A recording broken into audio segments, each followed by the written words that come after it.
কোরআনের আইন যদি কায়েম হতো বাংলাতে, সবাই থাকতো সুখে মিলে মিশে একসাথে।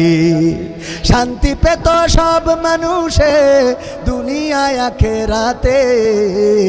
কোরআনের আইন যদি কায়েম হতো বাংলাতে, সবাই থাকতো সুখে মিলে মিশে একসাথে। রাষ্ট্রে যদি থাকতো কায়েম কোরআনের বিধান, সবাই যেত মসজিদেতে শুনিলে আজান। ধনী লোকে যাকাত দিত করিয়া হিসাব, সুদি জনে সুদের টাকা করে দিত মাফ। ঠিক না বেঠে? রাষ্ট্রে যদি থাকতো কায়েম নামাজের বিধান, সবাই যেত মসজিদেতে শুনিলে আজান।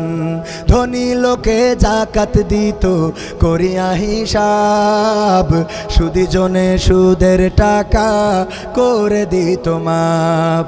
নিরাপদে চলাফেরা করতো সবাই দিন রাতে। কোরআনের আইন যদি কায়েম হতো বাংলাতে, সবাই থাকতো সুখে মিলে মিশে একসাথে। কিসাসের বিধান যদি হয়ে যেত পাশ, নিরাপদে থাকতো লোকে মাসের পরে মাস। চুরি করলে হাত কেটে দাও বিধান ওই আল্লাহর, ধর্ষকেরা শিক্ষা পেত করলে সঙ্গে সার। ঠিক না বেঠে?